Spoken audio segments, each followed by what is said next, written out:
কারুর ক্ষমতা আছে ভগবানকে বাদ দিয়ে 5 মিনিট থাকা? বলো। বায়ুকে বাদ দিয়ে 5 মিনিট থাকো, ওই বায়ু তত্ত্ব আমার ভগবান। বলো না গো রাধে রাধে। ভগবান শব্দটার দিকে ভালো করে ধ্যান দাও। কাজেই সবাই জন্মগত লগ্নে, সবাই ভগবানের, সবাই সনাতনী। তুমি শুধু মনে রাখো নাই, তুমি শুধু ভুলে গেছো। ওই ভুলটা তোমার দুর্ভাগ্য ছিল, ভুলটার জন্যই তুমি অন্য কোনো ধর্মে ধর্মান্তরিত হয়েছো। সেই ইসলাম ধর্মাবলম্বীরা বলে থাকে যে আল্লাহর ওপর কেউ নাই, আল্লাহ স্রষ্টা, আল্লাহ সৃষ্টিকর্তা, এটা বলল। আর সনাতন ধর্মের কি এমন তত্ত্ব আছে, কি এমন তথ্য আছে আপনি জানান? কি সনাতন কেমন হলো? খুব ভালো করে বুঝবেন। হিন্দু ধর্মের এই প্রশ্নের উপরে কিন্তু আজকে অনেক বড় একটা জিজ্ঞাসা।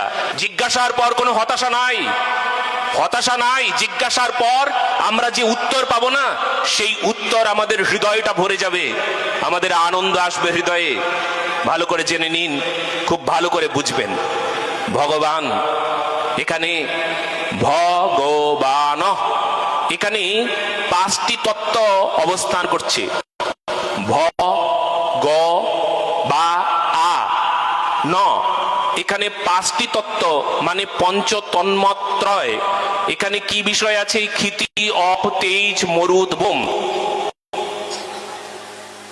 ভ ভূমি, গ গগন আকাশ মানে শূন্য, ভগ বা বা মানে বায়ু, আকারাত্মক শব্দ আছে এখানে অগ্নি। আর ন মানে নীর, ক্ষিতি, অপ, তেজ, মরুদ, বোম। কি আছে? ভূমি মানে মাটি, ক্ষিতি, অপ, তেজ, মরুদ, বোম। এই যে পঞ্চতন্মাত্রয়, এই যে পঞ্চতত্ত্ব, এই পঞ্চতত্ত্ব মানে কি জানেন? ভগবান। আমরা সেই সনাতন ধর্মের মানুষ, যে সনাতন ধর্মের মানুষ, সনাতনী শিক্ষায় আমরা এমন ভাবে শিক্ষিত হয়েছি যে ক্ষিতিতে, অপে, তেজে, মরুত আর বোম, আকাশ, বায়ু, অগ্নি, জল, ভূমি, সর্বত্রই ভগবান। আর ভগবান মানে এক মুহূর্ত সেই ভগবান ব্যতীত আমরা থাকতে পারবো না। যদি অন্য কোনো ধর্মের মানুষ বলে যে আমি সনাতনী না, তাহলে বিরোধ করো, অগ্নির সঙ্গে বিরোধ করো। বলো না গো রাধে রাধে। এই বায়ুর সঙ্গে বিরোধ করো যে আমাদের বাতাসের দরকার নাই, হ্যাঁ বিরোধ করো। আকাশের সঙ্গে বিরোধ করো, মাটির সঙ্গে বিরোধ করো, এই মাটি আমার দরকার নাই। জন্ম লগ্ন থেকেই তুমি সনাতনী, শুধু তুমি ভুলে গেছো, এটাই তোমার দুঃখ, দুর্ভাগ্য। বলো না ও রাধে রাধে। এবার জেনে নাও, এবার শুনে নাও, তোমরা জন্মগত সনাতনী, তোমাদের মাটিতে জন্ম হয়েছে, সেই মাটি হলো ভগবানের তত্ত্ব বিশেষ। বলো না গো রাধে রাধে।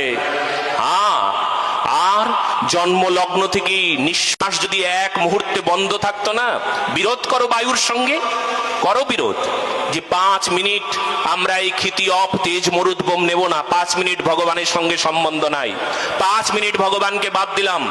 এই কারুর ক্ষমতা আছে? হ্যাঁ, কারুর ক্ষমতা আছে ভগবানকে বাদ দিয়ে 5 মিনিট থাকা?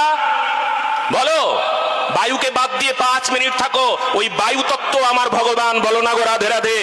ভগবান শব্দটার দিকে ভালো করে ধ্যান দাও। কাজেই সবাই জন্মগত লগ্নে, সবাই ভগবানের, সবাই সনাতনী। তুমি শুধু মনে রাখো নাই, তুমি শুধু ভুলে গেছো। ওই ভুলটা তোমার দুর্ভাগ্য ছিল, ভুলটার জন্যই তুমি অন্য কোনো ধর্মে ধর্মান্তরিত হয়েছো। সেই ভুলটাই তোমার জীবনে সর্বনাশের একমাত্র কারণ। ওটা তোমার ভুল ছিল।